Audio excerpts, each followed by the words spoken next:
what can also happen when you go on a yeast cleanse is that your blood sugar can start to be a little bit wobbly and all over the place, and this is quite common with cleansing.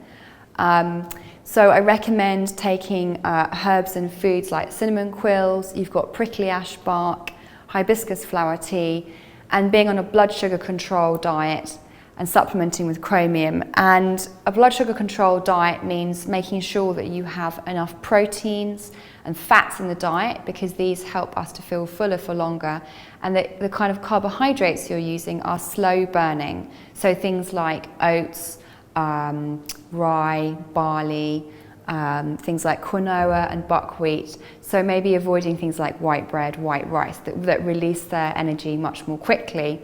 And again, if you're on a very strict diet, if you're avoiding things like gluten, you would be excluding things like rye and barley, for example. So you just stick to things like brown rice, quinoa and buckwheat.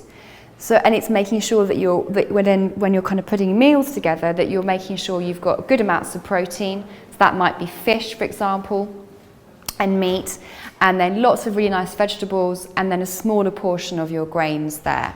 And eating little and often, so making sure that you've got good kind of snacks, maybe things like nuts and seeds, for example, or you might have some nuts and seeds with a piece of salmon or something like that, and just being kind of wary of not overloading yourself with lots and lots of carbohydrates, again, because you burn through those kinds of foods much more quickly than things like fats and proteins.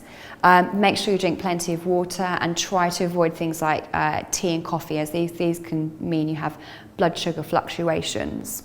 But before embarking on a cleanse like this, it is also good to try and get your blood sugar under control, and perhaps working with a practitioner to do that. But again, if you're using things like cinnamon and prickly ash and hibiscus, that can really kind of help that. If you're deficient in chromium, you will need to supplement that to get those levels up, and it's worth making sure those levels are good before you embark on doing a yeast cleanse.